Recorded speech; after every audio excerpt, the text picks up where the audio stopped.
alunos! Hoje nós vamos dar início à nossa aula de matemática do terceiro bimestre, iniciando o capítulo 7, Origem e ideias sobre frações.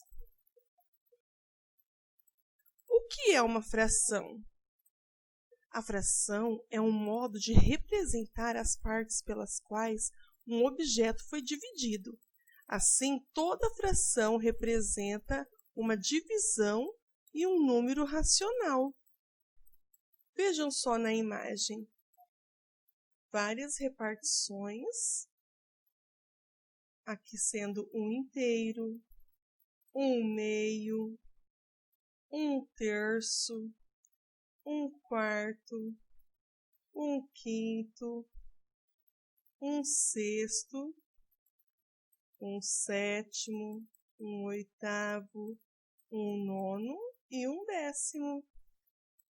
Então, a cada número que está abaixo aqui na fração, está dividida a figura na mesma quantidade.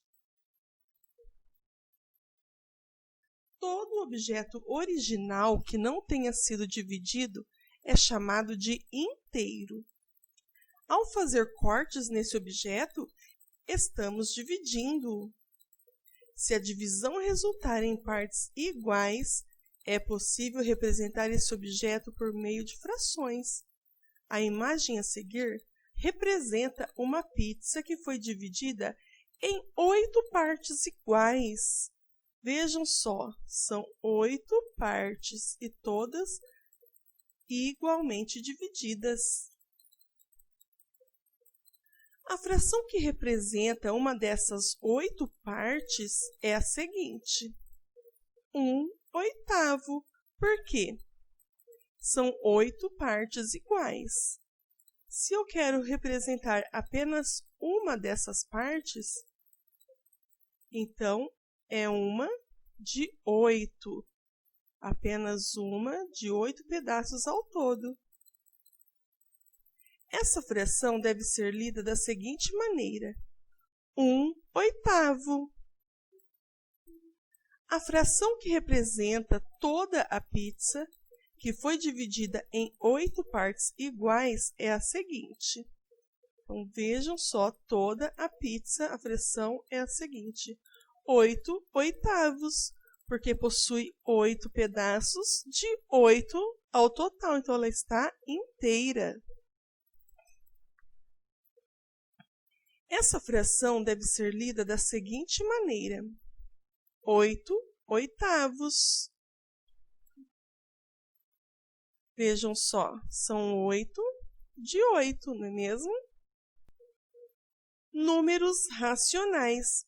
O conjunto dos números racionais é composto por qualquer número que possa ser escrito na forma de fração. Então, aqui nós vemos muitas figuras com repartições iguais em cada uma delas, e somente um pedacinho é pintado em cada figura, não é mesmo? Então, está representando de variados tipos, né? De várias quantidades diferentes. Partes da fração. Então, quais são os termos de uma fração? Aqui nós temos 1/8.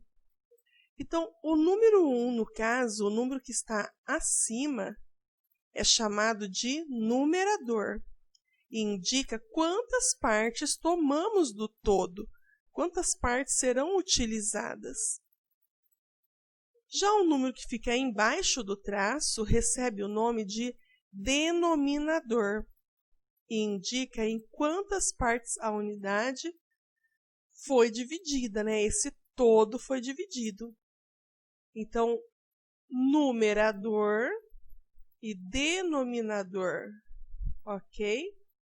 Aqui nós temos algumas figuras como exemplo. Foram usadas nesta parte apenas 2, não foram? Estão pintadas apenas 2.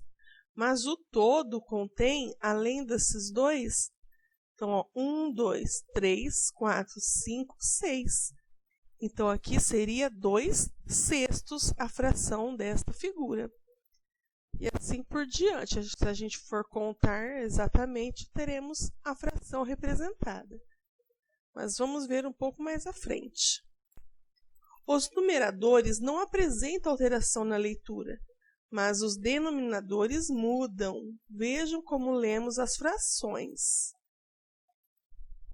Então, o numerador sempre é igual. Vejam só, o número 1 que está acima, que é o numerador, sempre 1, 1, certo? Já o denominador sempre muda a leitura do seu numeral. Então, aqui ficaria 1/2, 1/3, 1/4, 1/5, 1/6, 1/7, 1/8, 1/9, 1/10, 1/11 e 1/12. Então, a partir do 11, no denominador, se lê o nome do numeral em cardinal, acrescentando a palavra avos. E assim por diante, 1/13, 1/14, e prossegue da mesma forma.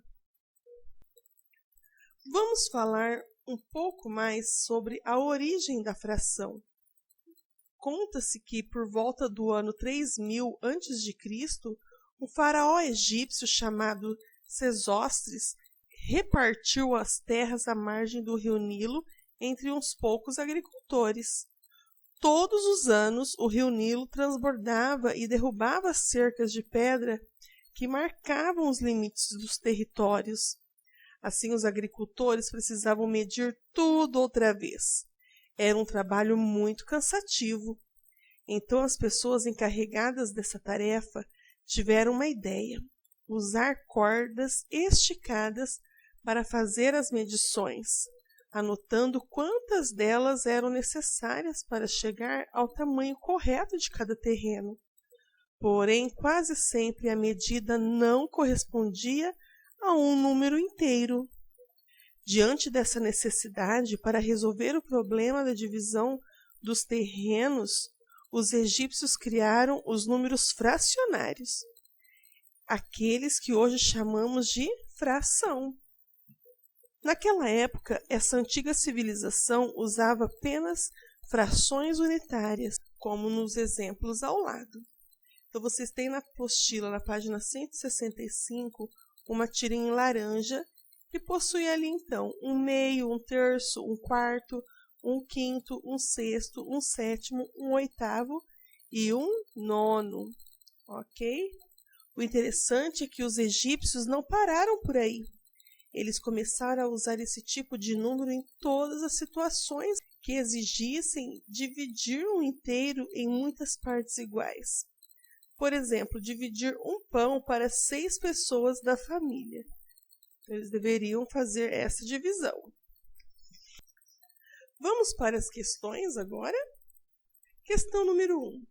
Observe o recipiente do Antigo Egito e responda as questões. Letra A.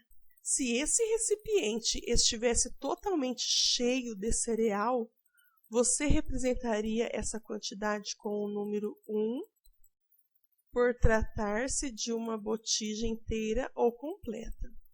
No entanto, se apenas a primeira parte do recipiente estivesse cheia, como você representaria essa quantidade? Se apenas uma parte do recipiente estivesse cheia. E então, como seria representada? Uma botija? 1/2 de botija? 1/3 da botija? Ou 1/4 da botija? Então, vejam que é apenas 1/4 da botija, certo? A reguinha ao lado da botija, medindo, então, de 1 em 1. Então, como você chegou a essa conclusão? Então, nós vemos na foto ao lado uma botija com a régua com 4 marcações. Então, ela está dividida em 4 partes, sendo que a quantia que está sendo representada é a de número 1. Então, ficaria 1/4. Página 166. Na questão número 2, observe a imagem e responda ao que se pede. O Senhor disse: 1 é pouco, mas 2 é demais. Letra A. Por que o Senhor Israel está dizendo que 1 é pouco, mas 2 é demais? Por que será que ele diz isso? O que você acha? Vejam só a resposta. Porque a quantidade de suco deu para preencher mais que um copo e menos que 2 copos. Observem lá nos copinhos.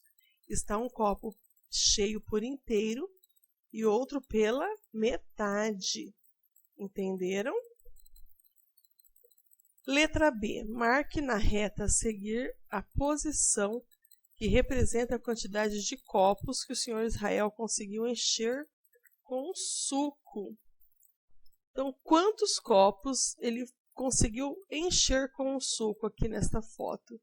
Você vai marcar com um X nesta reguinha das medidas. Em que posição seria a quantidade que você encheu com o suco? Preste atenção, é um copo inteiro e metade desse copo inteiro. Então, quer dizer que será bem aqui ao meio, ok? Porque é um copo inteiro, então conta do 0 até o 1. E no segundo copo foi metade, então vem aqui até a metade entre o 1 e o 2. Letra C. Você conhece algum número que representa essa quantidade de suco? Que número que representa? Qual é? Vejam só a garrafa do suco de uva. Questão número 3. Observe as notícias abaixo. Mais uma vez, a menor fração do bolo ficou para os aposentados. A outra repórter. Acidente envolve casal de idosos. Tudo aconteceu tão rápido. Foi em uma fração de segundos. Então, em duas situações, a palavra fração tem ali algum tipo de significado diferente. Na questão da letra A, você vai escrever em seu caderno uma frase com a palavra fração. Ok? Página 167, questão número 4. Mateus disse ao vovô: eu gostaria de ter a metade do seu conhecimento. Porque ele quis dizer o quê? Que o vovô tem muito conhecimento, ele tem muita sabedoria e o garotinho queria ter pelo menos metade. Na letra A, pinte a fração da imagem que representa a metade. Então, qual é a parte aqui que representa a metade? Vejam só. Nós temos aqui duas partes iguais. O número 1 é aquele que está representando a quantidade utilizada. Então, que parte nós iremos pintar da imagem? Uma das partes ou as duas partes? Pense, que eu já irei dar a resposta. Apenas a metade, não é mesmo? 1/2 quer dizer metade. Letra B. Se para obter a metade ou 1/2, é preciso dividir o todo em duas partes iguais e usar apenas uma delas. Então, o que significa 1/10? 1/10 significa dividir o todo em 10 partes iguais e usar somente uma delas. Então, na questão da letra C, você vai pintar a fração da imagem que representa 1/10, que seria 0,1. Então, nesta figura, é para pintar apenas uma imagem. Vejam só aqui na fração, é uma imagem apenas, sendo que ela possui 10 funções ali na padaria. Sendo que ela representa aqui 10 partes iguais. E olhem só, 1/10 é utilizar apenas uma parte da figura, certo? A questão número 5. O avô de Tarsis encontrou uma folha contendo o desenho de 9 carrinhos exatamente iguais. Porém, apenas 5 deles estavam pintados. Qual é a representação numérica em forma de fração da quantia de carrinhos pintados em relação ao total de carrinhos. Então, nós sabemos que ao total nós temos quantos? 9 carrinhos. Porém, o garotinho se interessou mais por 5, não é mesmo? Então, como nós vamos montar essa fração? Lembram-se que abaixo, que é o denominador, é a quantidade de divisões iguais. E o número que vai acima, que é o numerador, que no caso aqui é o número 5, são as partes em que foram utilizadas.